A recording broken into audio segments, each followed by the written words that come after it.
यहाँ अब्राहम लिङ्कनको प्रसिद्ध गेटिसबर्ग सम्बोधनको नेपाली अनुवाद प्रस्तुत गरिएको छ।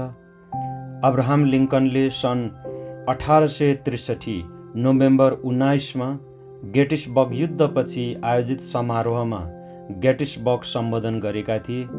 यस सम्बोधनको मुख्य उद्देश्य युद्धमा ज्यान गुमाएका वीर सैनिकहरूको सम्मान गर्नु, अमेरिकी गृहयुद्धको गहिरो अर्थ स्पष्ट गर्नु र राष्ट्रका मूल्य मान्यताहरू स्वतन्त्रता, समानता र लोकतन्त्रको पुनः पुष्टि गर्नु थियो। उनले यो युद्धलाई केवल राष्ट्र बचाउने प्रयास मात्र नभई स्वतन्त्रता र समानताको संरक्षणको सङ्घर्षका रूपमा चित्रित गरे। लिङ्कनले जनताको शासन, जनताद्वारा सञ्चालित, जनताको लागि गरिएको शासन कहिल्यै समाप्त नहोस् भनेर दृढ सङ्कल्प व्यक्त गरे। यस सम्बोधनले अमेरिकी इतिहासमा लोकतान्त्रिक मूल्यहरूलाई अझ मजबुत बनाएको छ र राष्ट्रलाई नयाँ आशा र दृढतासहित अघि बढ्ने प्रेरणा दिएको छ। गेटिसबर्ग सम्बोधन यस्तो छ। 4 स्कोर र 7 वर्ष अघि हाम्रा पुर्खाहरूले यस महादेशमा एउटा नयाँ राष्ट्र जन्माए, जुन स्वतन्त्रतामा परिकल्पना गरिएको थियो र सबै मानिसहरू समान रूपमा सृष्टि गरिएका छन् भन्ने प्रस्तावमा समर्पित थियो। अब हामी एउटा महान गृहयुद्धमा संलग्न छौँ, जसले त्यो राष्ट्र वा त्यस्तो परिकल्पना गरिएको र समर्पित कुनै पनि राष्ट्र लामो समयसम्म टिक्न सक्छ कि सक्दैन भनेर परीक्षण गर्दैछ।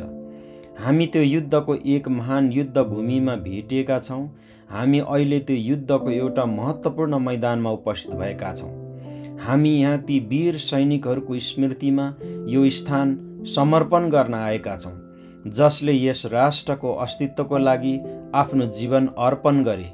हामीले यो गर्नु पूर्ण रूपमा उपयुक्त र उचित छ। तर अझ गहिरो अर्थमा भन्नुपर्दा हामी यो भूमिलाई न समर्पण गर्न सक्छौँ, न पवित्र बनाउन सक्छौँ, न यसलाई महान बनाउन सक्छौँ। यहाँ लड्ने वीरहरू जसले जीवन दिएका छन् वा अझै जीवित छन्, उनीहरूले नै यो भूमिलाई पहिले नै पवित्र बनाइसकेका छन्, जुन कुनै शब्द वा औपचारिकताले थप गर्न सक्दैन। संसारले सायद हामीले यहाँ के भनेका छौँ भन्ने कुरा चाँडै बिर्सनेछ, तर यहाँ के गरिएको थियो त्यो कहिल्यै बिर्सिने छैन। बरु हामी जीवितहरूको लागि यहाँ एउटा ठुलो कार्यप्रति समर्पण गर्ने समय हो। त्यो अधुरो कार्य जसलाई यहाँ लड्ने वीरहरूले आरम्भ गरेका थिए। हामीले ती मृतकप्रति श्रद्धाञ्जली स्वरूप आफूलाई त्यो कार्यमा अझ समर्पित गर्नुपर्छ, जुन कार्यको लागि उनीहरूले आफ्नो जीवनको अन्तिम बलिदान दिए। हामीले यहाँ उच्च प्रतिज्ञा गर्नुपर्छ कि उनीहरूले व्यर्थमा मृत्युवरण गरेका होइनन्।